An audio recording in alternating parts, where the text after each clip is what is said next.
E se eu lhe dissesse que algumas das maiores estrelas de Hollywood estão sempre prontas para uma aventura atrevida, de dormir com 2.000 mulheres em 2 anos a fazer amor uma dúzia de vezes por dia, aqui estão os 25 piores viciados em sexo.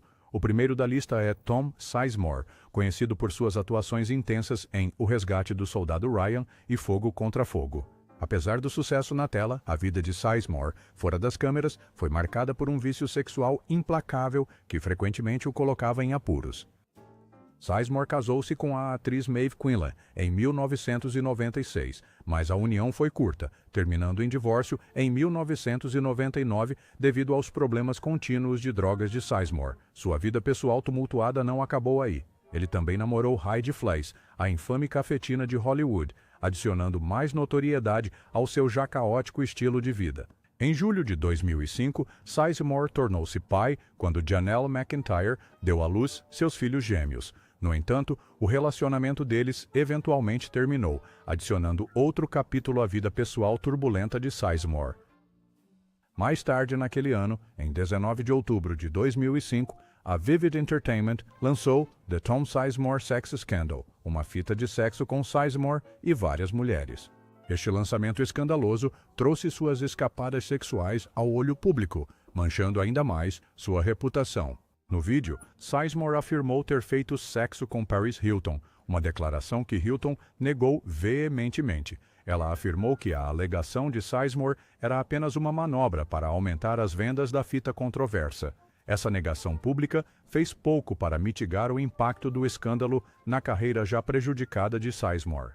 A luta de Tom Sizemore com o vício em sexo, clinicamente conhecido como priapismo, tem sido associada ao seu histórico de abuso de substâncias envolvendo álcool e drogas. Os profissionais médicos atribuíram seu comportamento sexual compulsivo a essa causa subjacente. Conforme relatado por seu gerente, a capacidade de Sizemore de se engajar em atividade sexual sem pausa é uma consequência de sua condição. Enquanto o ator continua a lutar contra a depressão, foi relatado que ele está fazendo progressos significativos em sua jornada rumo à recuperação. Em seguida temos Marlene Dietrich, a glamurosa sirene da tela da era de ouro de Hollywood. Seu charme se estendeu além das telas com um apetite sexual insaciável bem documentado, que a tornou uma das estrelas mais comentadas da época. O relacionamento de Dietrich envolveu tanto mulheres quanto homens, um fato que ela nunca manteve em segredo. No entanto, geralmente eram seus amantes masculinos que eram mencionados pelo nome. Seus casos românticos eram tão glamurosos quanto ela. Entre seus notáveis amantes estava a bem-sucedida atriz americana Tallulah Bankhead. Outro relacionamento intrigante foi com Joe Carstairs, cujo nome real era Marion Barbara. Carstairs vivia abertamente como lésbica no início do século XX. Ganhou uma fama. Excêntrica piloto de barcos de corrida, Dietrich nunca fez grande questão de sua bissexualidade. Quando o diretor e ator austro-suíço Maximilian Schell perguntou sobre suas experiências com mulheres durante a realização do documentário Marlene, 1984, alguns anos antes de sua morte, sua resposta foi: "Ah, você sabe, há um homem e uma mulher, e então ele se deita sobre ela, e simplesmente acontece, certo? É a mesma coisa com duas mulheres." O amor aberto e natural de Dietrich por ambos os sexos foi revolucionário, especialmente no domínio público. Em seu primeiro filme de Hollywood, Marrocos, 1930, ela causou sensação ao beijar outra mulher enquanto usava um smoking. Isso nunca tinha acontecido antes na tela, nem o beijo, nem a mulher de smoking. Marlene Dietrich adotou privadamente a moda masculina, posando frequentemente em ternos com calças e gravatas.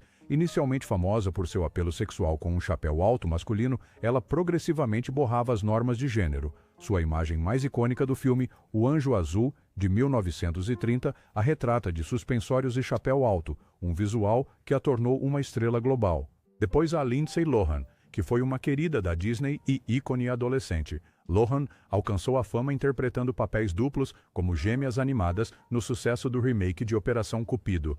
Ela seguiu esse sucesso com uma série de filmes adolescentes populares, incluindo Sexta-feira Muito Louca, Confissões de uma Adolescente em Crise e o icônico Meninas Malvadas. No entanto, sua transição de queridinha de Hollywood à presença constante em tabloides foi rápida e dramática. A vida pessoal de Lohan tornou-se um tema favorito para os colunistas de fofoca que prosperavam com histórias escandalosas sobre seus romances, rivalidades de celebridades e dramas de bastidores. Revistas frequentemente relatavam sobre seus relacionamentos e, em certo momento, chegaram até a publicar uma lista de seus supostos parceiros, gerando um frenesi na mídia. Em 2014, durante o tratamento para abuso de substâncias, Lohan compilou uma lista de seus parceiros íntimos, muitos dos quais eram celebridades de alto perfil. A lista que vazou para a mídia incluía nomes notáveis como Max George, Wilmer Valderrama, Adam Levine, James Franco e Justin Timberlake. No auge de seus problemas com substâncias, havia rumores de que Lohan esteve com 3 homens diferentes dentro de um período de 24 horas. O músico italiano Alessandro Di Nunzio, que afirmou ter tido um encontro apaixonado com Lohan em 2008, expressou descontentamento ao descobrir que ela também havia se envolvido com o ator italiano Dario Faella e o ator Eduardo Costa na mesma época. O célebre jornalista e ator ocasional Benoit Denizé Lewis também faz parte da lista. Ele é conhecido por seu papel no filme Eu Sou Michael e White Hot, a ascensão e queda de Abercrombie & Fitch. Ele chocou o mundo ao revelar seu segredo mais profundo ele mesmo. Aos 24 anos, ele se encontrou em uma situação desesperadora, esperando sozinho em um estacionamento deserto de um supermercado na costa da Califórnia à 1 da manhã. Ele estava lá para encontrar um estranho chamado Mike, com quem ele havia se conectado online. No entanto, dúvidas assombravam sua mente enquanto ele questionava se Mike sequer existia ou se era simplesmente fruto da imaginação de alguém.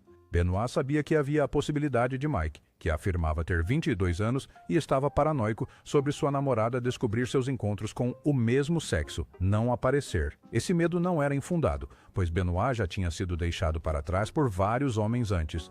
No entanto, ele também mantinha a esperança de que Mike cumprisse o encontro planejado e transformasse a fantasia online deles em realidade. No caso de Mike não aparecer, Benoit tinha um plano de reserva chamado Travis, um jovem de 19 anos com quem ele tinha se conectado em salas de bate-papo da AOL. Apesar de nunca ter se encontrado pessoalmente, Benoit considerou encontros com ambos, Mike e Travis, durante sua viagem, refletindo a natureza de seus desejos ocultos e os riscos que estava disposto a correr para explorá-los. O renomado jornalista e ator ocasional Benoit Denizé Lewis também está na lista. Ele é conhecido por seu papel no filme Eu Sou Michael e White Hot, a ascensão e queda da Abercrombie & Fitch. Ele chocou o mundo ao revelar seu segredo mais profundo pessoalmente. Aos 24 anos, ele se encontrou em uma situação desesperadora, esperando sozinho em um estacionamento de supermercado deserto na costa da Califórnia à 1 da manhã. Ele estava lá para encontrar um estranho chamado Mike, com quem havia se conectado online. No entanto, dúvidas assombravam sua mente enquanto ele questionava se Mike realmente existia ou se era apenas fruto da imaginação de alguém. Benoit sabia que havia a possibilidade de Mike, que dizia ter 22 anos e estar paranoico sobre sua namorada descobrir seus encontros com pessoas do mesmo sexo, não aparecer. Esse medo não era infundado, pois Benoit já tinha sido desapontado por vários homens antes. No entanto, ele ainda tinha a esperança de que Mike cumprisse o encontro planejado e transformasse a fantasia online deles em realidade. No caso de Mike não aparecer, Benoit tinha um plano B chamado Travis, um jovem de 19 anos com quem ele tinha se conectado em salas de chat da AOL. Apesar de nunca ter se encontrado pessoalmente, Benoit considerou ter encontros com Mike e Travis durante sua viagem, refletindo a natureza de seus desejos ocultos e os riscos que estava disposto a correr para explorá-los. A seguir está o carismático ator irlandês Colin Farrell. A história romântica de Farrell é lendária, com uma lista de ex-namoradas que inclui nomes como Amelia Warner e Liz Taylor, além de supostos casos com Angelina Jolie e Britney Spears. No entanto, seu último relacionamento real foi com sua colega de elenco de Ondine, Aletia Bacleda Couros, com quem ele tem um filho. Os envolvimentos românticos de Farrell frequentemente faziam manchetes, desde ser retratado em um romance por uma ex-namorada até uma fita de sexo vazada com a modelo da Playboy, Nicole Noreen, que resultou em um processo de vários milhões de dólares. Apesar de sua imagem pública como um playboy de Hollywood, Farrell reconheceu abertamente suas lutas com vício em sexo. Ele reconheceu a natureza viciante dos encontros sexuais, comparando a resposta do cérebro à do abuso de substâncias. Sua visão introspectiva sobre sexualidade se estendeu ao seu papel em The Lobster, onde ele explorou temas de escolha, solidão e repressão sexual. No filme, o personagem de Farrell vivia em um mundo difícil, onde as pessoas devem encontrar um parceiro ou enfrentar problemas. Depois de pensar nas ideias do filme, Farrell falou sobre como a atração humana é complicada e por que é importante saber o que se quer. Ele quer entender melhor seus próprios sentimentos, percebendo que precisa descobrir Por que ele quer o que quer. Farrell também falou sobre suas lutas com o sexo, mostrando como até mesmo pessoas famosas lidam com os mesmos problemas que todos os outros. Alguém? Atualmente, ele está tentando encontrar um meio-termo entre fama, querer coisas e crescer como pessoa em um mundo cheio de tentações e desejos. Seguindo Farrell, vem Bette Davis. Apesar de alcançar fama e sucesso em Hollywood, a vida pessoal de Bette Davis foi marcada por turbulências e relacionamentos fracassados. Nem sua beleza deslumbrante e talento puderam salvá-la enquanto enfrentava 3 divórcios, viuvez e traição por parte de sua própria filha. Davis admitiu ter feito escolhas tolas em sua vida pessoal, reconhecendo que nenhum de seus maridos atendeu às suas expectativas. À medida que o poder da estrela aumentava em Hollywood, seus problemas conjugais se intensificavam. Sua fama crescente lançava uma sombra sobre seus maridos, com seu primeiro esposo, Harmon Nelson, sentindo-se particularmente ignorado por suas conquistas. O ressentimento crescente de Nelson em relação à prioridade de Dietrich pela carreira, em detrimento do casamento, acabou desgastando irremediavelmente o vínculo deles. No entanto, Davis encontrou conforto e paixão em suas colaborações profissionais, especialmente com o diretor William Wyler. Apesar de ser casada, Davis se apaixonou profundamente por Wyler. Ele, o amor da vida dela. O relacionamento deles foi marcado por uma intensa química criativa e troca intelectual, ressaltando a tendência de Davis de buscar realização fora de seus casamentos. A estrela de reality show e ator Dean McDermott enfrentou inúmeros desafios em seu casamento devido à sua luta contra o vício em sexo, um tema recorrente em sua vida. Seus problemas com o vício em sexo vieram à tona durante sessões de terapia com sua esposa, Tori Spelling, em seu reality show True Tori. Em uma sessão, McDermott admitiu insatisfação com sua vida sexual, revelando que eles faziam sexo apenas uma vez a cada 2 semanas, o que ele descreveu como menos que fantástico. Spelling, no entanto, acreditava que o relacionamento e a vida sexual deles eram ótimos. McDermott então confessou ter uma amante de 28 anos, enfatizando que ele estava interessado apenas na parte física do relacionamento e não tinha envolvimento emocional. Spelling, devastada pela infidelidade do marido, expressou com lágrimas sua frustração, sentindo-se inadequada e incapaz de satisfazer o apetite sexual insaciável dele. Ela atribuiu o comportamento de McDermott ao vício em sexo, destacando sua incapacidade de encontrar contentamento apenas com ela. McDermott eventualmente procurou ajuda ao internar-se em uma clínica de reabilitação para lidar com seu vício, mas a tensão em seu relacionamento permaneceu evidente, com Spelling lutando contra sentimentos de inadequação e traição. Em seguida temos Column, a lenda do futebol, George Best, que se tornou infame por seu estilo de vida e conquistas sexuais desenfreadas.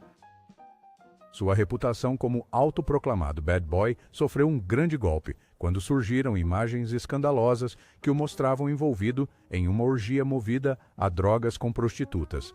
A revelação chocante serviu como um alerta para Best, levando-o a procurar ajuda e enfrentar seus comportamentos destrutivos. Reconhecendo a necessidade de mudança, ele se comprometeu a uma jornada de reabilitação e recuperação. Através de uma combinação de terapia, grupos de apoio e uma nova dedicação à sobriedade, Best embarcou em um caminho para a redenção. Apesar dos desafios que enfrentou para superar o vício e reconstruir sua vida, ele permaneceu determinado a deixar seu passado conturbado para trás. Após sua reabilitação, Best emergiu como um defensor da conscientização sobre o vício e saúde mental, usando sua plataforma para inspirar outros que enfrentam problemas semelhantes. A próxima pessoa na minha lista é Nicole Martin. Ela é reconhecida por seus papéis em The Plouffe Family, Samedi de Rira e Nicole Martin, Il était une fois des gens heureux.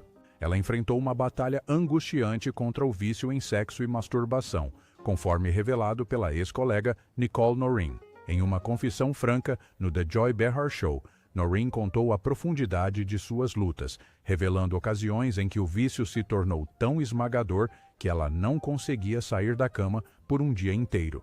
Ela descreveu a experiência como exaustiva e assustadora, pois consumiu todo o seu dia e a deixou sem energia até para necessidades básicas como comida. Naren expressou seu compromisso com a recuperação, enfatizando seus esforços para evitar gatilhos que possam desencadear seu comportamento adictivo. A beleza atemporal de Ava Gardner cativou o público, mas, fora das telas, suas paixões incluíam um apetite sexual insaciável que se tornou lendário em Hollywood. Sua busca incessante para satisfazer seus desejos sexuais a levou de um relacionamento a outro. Seu primeiro marido, Mickey Rooney, era notório por sua infidelidade, chegando a trair Gardner Enquanto ela estava hospitalizada, recuperando de uma apendicite. Após seu divórcio de Rooney, Gardner se casou com o líder de banda, Artie Shaw, a quem ela descreveu como um tipo diferente de valentão, constantemente, apesar do casamento com Shaw, lutador, Gardner envolveu-se em casos, incluindo um com Robert Mitchum, por quem ela admitiu estar apaixonada, apesar de ele ser casado. Seus envolvimentos românticos se estenderam a Howard Hughes, a quem ela reconheceu pela generosidade, especialmente ao cobrir as despesas médicas de sua mãe. No entanto, Gardner afirmava que nunca amou Hughes, condenando suas crenças racistas. Apesar de ter se casado com Shaw em 1945, o fumo intenso e o consumo excessivo de álcool de Gardner tensionaram o relacionamento deles. Ela admitiu sentir-se intelectualmente insegura ao lado de Shaw, o que a levou a fazer um teste de QI, no qual teve um excelente desempenho. No entanto, o casamento deles foi de curta duração, pois Shaw a deixou por outra mulher apenas uma semana após o primeiro aniversário.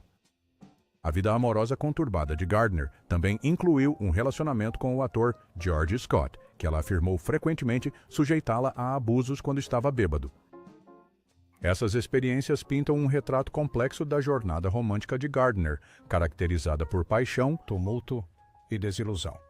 Nós a também supermodelo e atriz Amber Smith na nossa lista. A deslumbrante modelo da Sports Illustrated Swimsuit não apenas causou impacto na frente das câmeras. Ela mergulhou de cabeça na cena de reality shows, expondo-se totalmente em não um, não dois, mas 3 programas de sucesso. Reabilitação de celebridades com Dr. Drew, Casa Sober e reabilitação sexual com Dr. Drew. Mas a história de Amber não era apenas sobre o brilho e glamour do mundo da moda. Ah não, ela trouxe intensidade ao revelar corajosamente suas lutas contra o vício para todos verem. De batalhar contra o abuso de substâncias a lutar contra a dependência amorosa, ela expôs tudo, mostrando ao mundo que até os rostos mais bonitos podem ter seus demônios. E se isso não fosse suficiente, ela deu um passo a mais e escreveu seu próprio livro revelador, Love Addict, Sex, Romance and Other Dangerous Drugs. Neste suculento livro de memórias, ela revelou sua obsessão de 12 anos por um homem, dando aos leitores um assento na primeira fila para a montanha-russa de sua vida amorosa. A ardente Lupe Velez, conhecida como a Mexican Spitfire, era tão famosa por sua vida amorosa tempestuosa quanto por seus papéis no cinema, com suas façanhas sexuais frequentemente estampando as manchetes. Lupe Velez certa vez declarou: "Na igreja sou uma santa. Em público, sou uma dama, mas dentro das paredes da minha própria casa, sou um diabo." Esta citação explica a essência do caráter enigmático de Velez, pois ela acreditava que os limites de sua casa lhe permitiam a liberdade de expressar seu verdadeiro eu sem inibições. Ela saboreava a capacidade de abraçar completamente suas emoções e se entregar a comportamentos impulsivos, desde explosões passionais até danças desenfreadas, sem medo de julgamento ou expectativas sociais. Para Lupe Velez, casa não era apenas um lugar de residência, mas um santuário onde ela podia deixar seu lado diabólico correr solto. Mesmo quando era uma jovem menina, Lupe Velez exalava uma sensualidade inegável, que era instantaneamente reconhecida por aqueles ao seu redor. Seu charme atraía inúmeros garotos para sua casa, cada um disputando sua atenção com assobios e ferventes declarações de admiração. Ainda assim, para Lupe, esses garotos eram apenas um meio para um fim, servindo como ferramentas para adquirir as coisas que ela mais cobiçava, como fotos de estrelas de cinema ou fitas coloridas para o cabelo.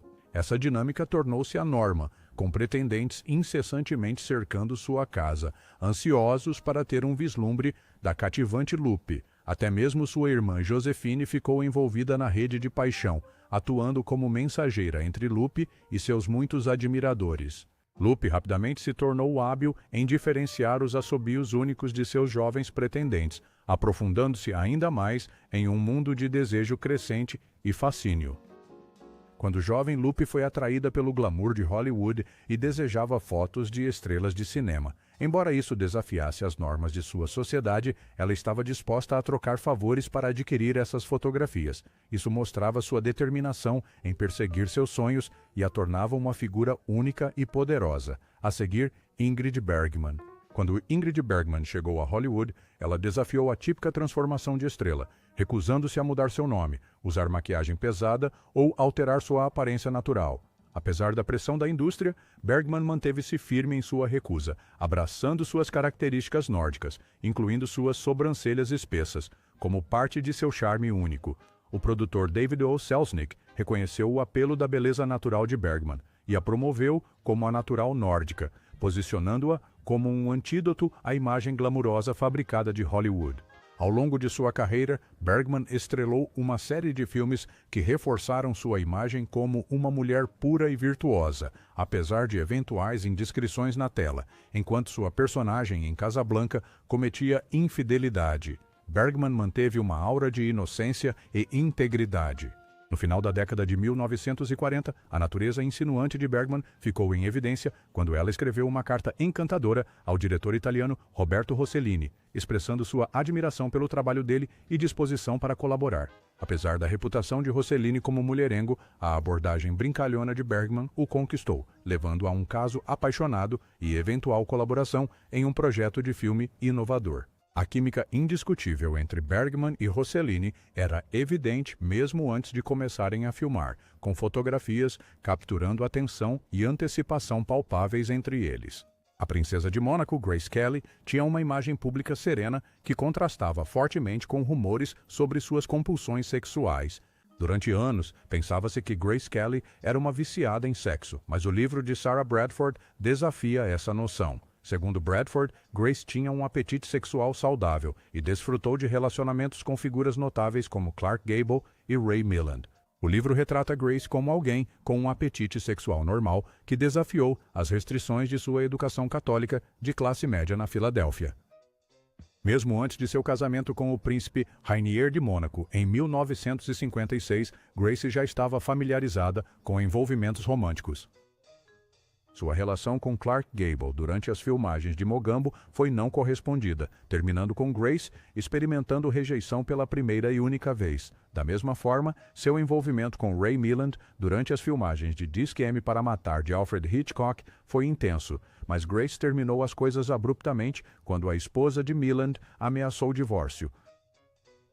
Contrariamente às alegações de ninfomania da colunista de fofocas Hedda Hopper, o livro descarta tais afirmações. Revela que enquanto Bing Crosby e William Holden estavam apaixonados por Grace, seus sentimentos não eram correspondidos. Em vez disso, Grace passava fins de semana com o ator francês Jean-Pierre Almond. O livro de Bradford também relata um incidente engraçado envolvendo o designer de roupas de Grace, Oleg Cassini, que ficou tão emocionado ao receber um convite dela que mergulhou em sua piscina vazia, quebrando o nariz dele no processo. Aos olhos do público, Grace personificava a loira fria de luvas brancas, mas por trás dessa fachada, ela agia como uma mulher irlandesa quente e sensual em privado, usando sua imagem como um escudo protetor. Grace tragicamente faleceu em setembro de 1982 após um acidente de carro causado por uma hemorragia cerebral enquanto ela estava ao volante. A próxima pessoa na lista é Pamela Anderson. A vida de Pamela Anderson tem sido uma montanha-russa de fama, exploração e relacionamentos tumultuados, com seu status de símbolo sexual muitas vezes ofuscando sua dor e suas dificuldades. Apesar de sua fama duradoura, Anderson enfrentou numerosos desafios, desde abusos na infância até paparazzis invasivos e relacionamentos românticos traumáticos. Seu primeiro casamento com Tommy Lee, o baterista do Motley Crue, começou como um romance turbulento, movido por paixão e êxtase. No entanto, a realidade do escrutínio constante da mídia cobrou seu preço, agravada pelo roubo de sua infame fita de sexo, que se tornou o primeiro escândalo de celebridade desse tipo. Após seu divórcio de Lee, Anderson embarcou em uma série de noivados e casamentos, incluindo relacionamentos com o modelo sueco Marcus Schenkenberg e o astro do rock country Kid Rock.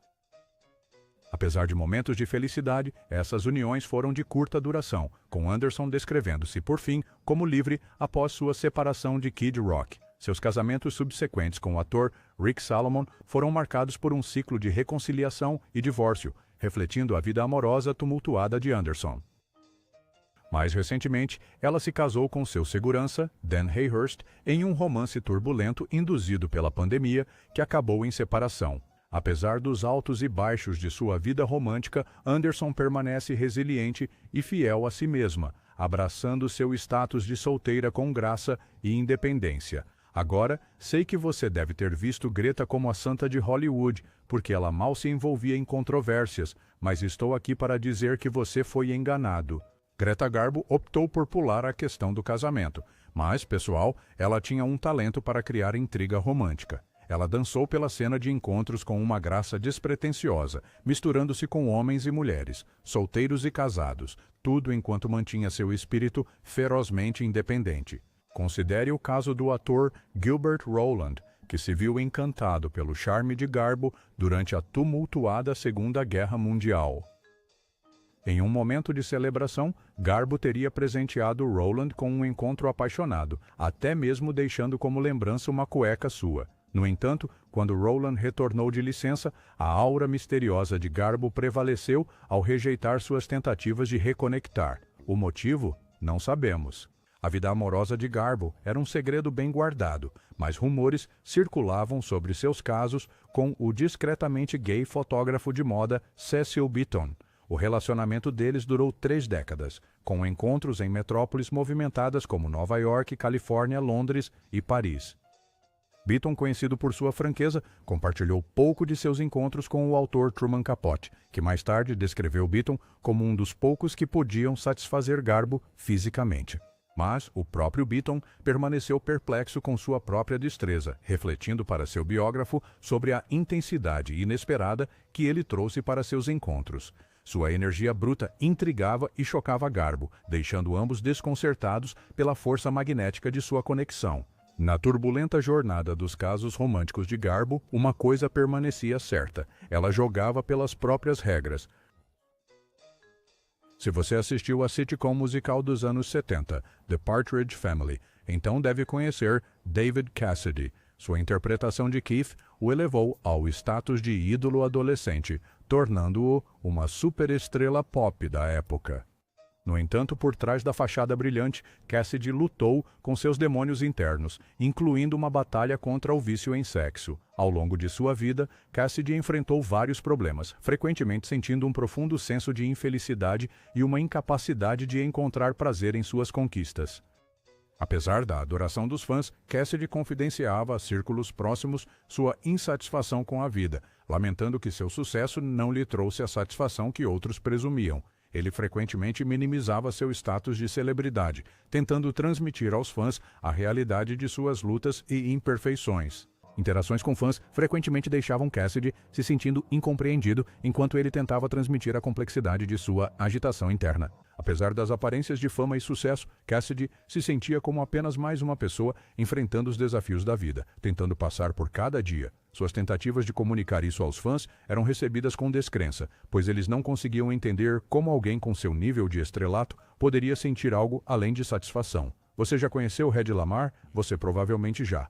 Ela foi chamada de a mulher mais bonita do mundo durante as décadas de 1930 e 1940 e se viu lançada aos holofotes por razões além de seu talento como atriz. Os papéis de Lamarr frequentemente a retratavam como uma figura sedutora, levando a ser rotulada como uma viciada em sexo tanto por admiradores quanto por críticos. Em 1933, Lamarr estrelou em Êxtase, interpretando o papel de uma jovem noiva chamada Eva. O filme apresentou uma cena revolucionária em que a personagem de Lamarr, após um nado no Libertador, encontra um engenheiro viril, experimentando prazeres que seu marido impotente não pode proporcionar. A atuação de Lamar, especialmente suas aparentes expressões de êxtase, causou alvoroço e controvérsia, sendo o filme denunciado pelo Papa Pio V e Lamar, ela mesma, rotulada como a garota do êxtase. Apesar de sua beleza deslumbrante e talento inegável, Lamar enfrentou desafios em Hollywood devido ao preconceito sexista, muitas vezes sendo estereotipada em papéis que focavam apenas em seu atrativo físico. A própria Lamar lamentou o impacto que sua aparência teve em sua carreira, sentindo-se presa pela sua própria beleza e pelas oportunidades limitadas que ela proporcionava. No entanto, Lamar estava longe de ser passiva em sua busca pelo sucesso. Ela ativamente procurava papéis que a desafiassem como atriz, defendendo-se em uma indústria dominada por executivos e diretores homens. A determinação de Lamar em controlar seu próprio destino levou-a a fazer escolhas ousadas, mesmo correndo o risco de desagradar chefes de estúdio ou recusar papéis que não se alinhavam com sua visão. É hora de voltarmos a atenção para Roman Polanski. Dadas suas ações chocantemente deploráveis, não é surpresa que Roman Polanski tenha sido rotulado como um viciado em sexo. Em 10 de março de 1977, o então diretor de cinema de 43 anos enfrentou severas consequências legais quando foi preso e acusado em Los Angeles por múltiplos crimes contra a menina de 13 anos, Samantha Gailey. As acusações incluíam relações sexuais ilícitas com menor, agressão a menor, uso de drogas, perversão, sodomia, envolvimento em atos obscenos com uma criança menor de 14 anos e fornecimento de substâncias controladas a um menor. Durante sua acusação, Roman Polanski inicialmente declarou-se inocente de todas as acusações. No entanto, mais tarde ele aceitou um acordo judicial que envolvia admitir culpa na acusação menor de ter relações sexuais ilícitas com uma menor. Em troca, as 5 acusações mais graves contra ele foram retiradas. De acordo com as ordens do tribunal, Polanski passou por uma avaliação psiquiátrica e foi posteriormente colocado em liberdade condicional. No entanto, quando descobriu que ainda poderia ser preso e posteriormente deportado, Polanski optou por fugir da justiça. Em fevereiro de 1978, apenas algumas horas antes de sua sentença programada, ele fugiu para a Inglaterra e depois para a França, onde tem residido principalmente desde então, a fim de evitar uma possível extradição para os Estados Unidos. Polanski tem cuidadosamente evitado viajar para países que possam enviá-lo de volta. A misteriosa morte da estrela de Kung Fu, David Carradine, trouxe à tona sua luta de longa data contra o vício em sexo, chocando seus fãs e a indústria. Como O'Keefe apontou no Dublin Herald, todos nós temos fetiches únicos.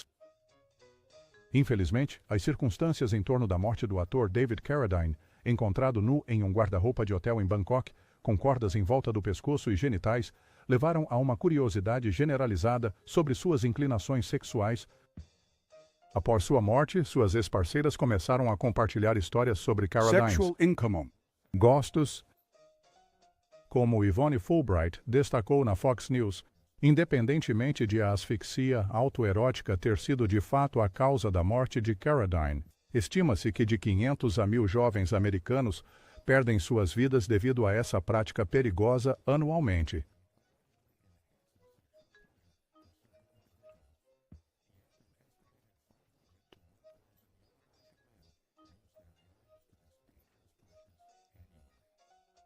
Após a morte prematura de David Carradine, talvez uma maior conscientização sobre este trágico evento possa servir como um alerta, encorajando as pessoas a buscarem meios mais seguros de buscar excitação. Se você me perguntar, eu diria que Kevin Spacey é o destaque quando se trata do assunto em questão. Desde outubro de 2017, após as alegações do ator Anthony Rapp de que Kevin Spacey fez uma investida sexual quando Rapp tinha 14 anos, mais de 30 pessoas se manifestaram com suas próprias acusações contra Spacey.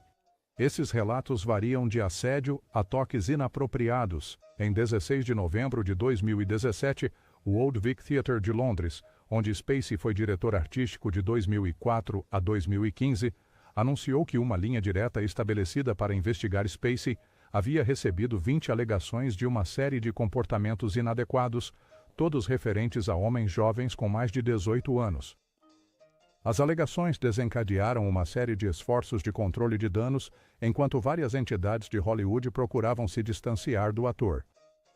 A Netflix, o agente de Spacey, Seu publicitário e a indústria em geral se distanciaram dele. Ele foi efetivamente afastado de House of Cards e foi completamente substituído em todo o dinheiro do mundo, entre outras repercussões. As revelações tomaram um rumo bizarro na véspera de Natal de 2018, quando Spacey lançou um vídeo estranho através de sua conta oficial no Twitter e do que parecia ser um canal de fãs no YouTube. No vídeo, intitulado Let Me Be Frank, Spacey parecia incorporar seu antigo personagem de House of Cards, Frank Underwood. O vídeo surgiu justamente quando a notícia se espalhou de que Spacey seria julgado no Tribunal Distrital de Nantucket em janeiro de 2019 por acusações criminais relacionadas a um suposto assalto em 2016 contra um jovem de 18 anos em um bar. No vídeo, Spacey parece abordar tanto as alegações contra ele quanto o fim de seu personagem em House of Cards. A linguagem dele, que lembra as acusações perturbadoras feitas contra ele, sugere um retorno desafiador. Lembra do título que sugeri e que serviria para o Kevin? Acho que é hora de dar para o Harvey Weinstein. Reabasteça sua pipoca, porque a história dele é longa. Em 24 de fevereiro de 2020, Harvey Weinstein foi considerado culpado de assédio inapropriado criminal em seu julgamento na cidade de Nova York, mas não foi considerado culpado das acusações mais graves do mesmo crime. Em março de 2015, a modelo italiana Ambra Battilana Gutierrez relatou ao Departamento de Polícia de Nova York que Weinstein a havia apalpado durante uma reunião de negócios em Manhattan, no início daquele dia. Quando Weinstein entrou em contato com Gutierrez para solicitar um segundo encontro, ela concordou em usar um dispositivo de gravação escondido fornecido pela polícia. A cooperação de Battilana Gutierrez com o Departamento de Polícia de Nova York desempenhou um papel crucial na exposição das alegações de abuso sexual contra Harvey Weinstein, o que eventualmente levou à sua condenação. Durante um jantar no Tribeca Grand Hotel, Weinstein pediu à jovem atriz que o acompanhasse até seu quarto de hotel para buscar algo. Hesitante, ela concordou, como revelado em uma entrevista posterior à ABC News. No entanto, ela se recusou a entrar no quarto dele, parando na porta. Ela conseguiu gravar Weinstein aparentemente admitindo ter apalpado seus seios no dia anterior, mas ele descartou suas ações como insignificantes. Oh, por favor, desculpe, estou acostumado com isso. Vamos, por favor. Ele disse a ela, de acordo com o áudio posteriormente divulgado pelo gabinete do procurador do Distrito de Manhattan e publicado na revista New Yorker. Ashley Judd, atônita com a admissão casual de Weinstein, questionou sua declaração dizendo: "Você está acostumado com isso?" Weinstein respondeu que sim e prometeu não repetir o comportamento. A acusação de Judd marcou a primeira alegação pública de agressão sexual contra Weinstein. Após uma investigação, o promotor do Distrito de Manhattan, Cyrus Vance, decidiu não processar Weinstein pelo incidente, uma escolha que ele seria obrigado a justificar 2 anos depois. Em 6 de outubro de 1915, a atriz Ashley Judd veio a público com alegações de que foi assediada sexualmente por um superior durante as filmagens de Kiss the Girls, em 1997. Embora ela não tenha mencionado Weinstein na época, mais tarde revelou sua identidade. Em uma entrevista à Variety, Judd revelou que o indivíduo não identificado a convidou para seu quarto de hotel, sob o pretexto de discutir sua carreira, e então tentou fazer com que ela o visse tomar banho. Após esses eventos, um artigo explosivo do New York Times, intitulado Harvey Weinstein, pagou acusadoras de assédio sexual. Por décadas foi publicado. As repórteres Jodi Kantor e Megan Twohey revelaram que Weinstein havia resolvido pelo menos 8 casos de má conduta sexual com várias mulheres ao longo de várias décadas. O artigo apresentou a acusação pública de Ashley Judd contra Weinstein, detalhando seu comportamento inadequado para com ela em 1997. Este artigo provocou uma avalanche de acusações semelhantes de inúmeras mulheres, totalizando 80, levando, em poucos dias após a publicação da história, ao afastamento de Weinstein de sua própria empresa. É hora de conhecer o outrora amado pai da TV, Bill Cosby. Entre os filmes notáveis de Cosby está The Cosby Show, que o catapultou para a fama com sua interpretação do Dr. Heathcliff Huxtable, um amado pai e marido. O programa recebeu aclamação da crítica e se tornou um fenômeno cultural durante sua exibição de 1984 a 1992. O talento cômico de Cosby e sua presença calorosa o tornaram querido pelo público em todo o mundo. Outro filme notável é I Spy, onde Cosby estrelou ao lado de Robert Culp como agentes secretos nesta série de comédia repleta de ação, que foi ao ar de 1965 a 1968. O papel de Cosby como Alexander Scott lhe rendeu amplo reconhecimento e marcou uma das primeiras vezes que um ator afro-americano interpretou um papel principal em um drama televisivo. Mas, nos últimos anos, as acusações contra Bill Cosby se acumularam, com mais de 60 mulheres acusando-o de toques inapropriados, agressão sexual com uso de drogas, agressão sexual, abuso sexual infantil e assédio sexual. As alegações datam de meados da década de 1960, com incidentes ocorrendo até 2008 em 10 estados dos Estados Unidos e uma província canadense. A indignação pública intensificou-se após a apresentação de stand-up do comediante Hannibal Buress em outubro de 2014, que sugeriu a conduta sexual inadequada oculta de Cosby, levando a uma onda de acusações. Em 2014, Judy Huth entrou com um processo civil contra Cosby na Califórnia, alegando agressão sexual quando ela tinha 16 anos em 1975. O julgamento começou em 2022, culminando com uma decisão do júri a favor de Huth, com Cosby sendo condenado a pagar $500 mil em danos compensatórios. Subsequentemente, em 2023, 9 mulheres entraram com processos por agressão sexual contra Cosby, solidificando ainda mais a gravidade das acusações contra ele. Brett Ratner também exibiu comportamentos selvagens que lhe garantiram um lugar nesta lista. Natasha Henstridge compartilhou que, uma vez, acabou adormecendo no sofá de Brett Ratner enquanto assistia a um filme. Na época, ela era uma modelo de moda de 19 anos, e Ratner, no início dos seus 20 anos, era um aspirante a diretor de videoclipes. Eles estavam saindo com amigos no apartamento dele em Nova York quando os outros foram embora, deixando Henstridge sozinha com Ratner. Quando ela tentou sair, Ratner bloqueou a porta com o corpo e começou a fazer avanços, forçando-a a uma situação desconfortável. Ratner, no entanto, através de seu advogado Martin Singer, contestou a versão dos acontecimentos de Henstridge. Desde aquele encontro no início da década de 1990, Henstridge alcançou sucesso como atriz, estrelando em filmes notáveis como Species e The Whole Nine Yards. No entanto, a memória de seu encontro com Ratner permaneceu, especialmente à medida que Ratner ganhou destaque em Hollywood, dirigindo, produzindo ou financiando grandes sucessos de bilheteria como A Hora do Rush, X-Men, O Confronto Final, O Regresso e Quero Matar Meu Chefe.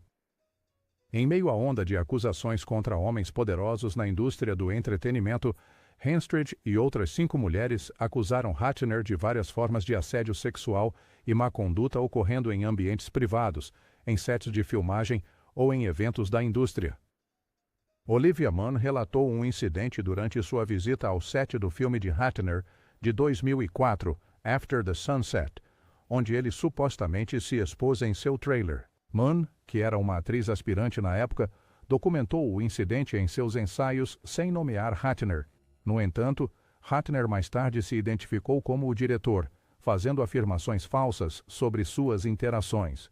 A frustração de Munn com os persistentes rumores falsos a levou a falar em apoio a outras mulheres que se manifestaram com suas histórias. Ao longo de sua carreira, Ratner cultivou uma imagem de playboy, gabando-se de suas conquistas românticas com celebridades como Paris Hilton, Lindsay Lohan e Mariah Carey. Seu comportamento e declarações públicas atraíram críticas e contribuíram para a conversa mais ampla sobre má conduta sexual em Hollywood. Esta lista estaria incompleta sem Woody Allen. Em agosto de 1992, ele foi acusado por sua então filha adotiva de 7 anos, Dylan Farrow, de abuso sexual. O alegado incidente ocorreu na casa de sua mãe adotiva e atriz, Mia Farrow, em Bridgewater, Connecticut. Allen sempre manteve sua inocência e negou essas acusações ao longo dos anos. Na época da acusação, Allen e Mia Farrow estavam juntos há 12 anos e tinham 3 filhos, 2 adotados, Dylan e Moses, e um biológico, Satchel. O abuso supostamente ocorreu 8 meses após Farrow descobrir sobre a relação sexual de Allen com sua outra filha adotiva, Sun-Yi Previn, que mais tarde se casou com Allen em 1997. Previn tinha 21 anos e estava no primeiro ano da faculdade quando Farrell descobriu sobre o relacionamento deles. Ellen alegou que seu relacionamento com Sun-hee irritou Farrell, levando-a a inventar a acusação de abuso como vingança. Qual poderia ser a verdade? Acho que nunca saberemos, ou talvez, só talvez com o tempo, saberemos.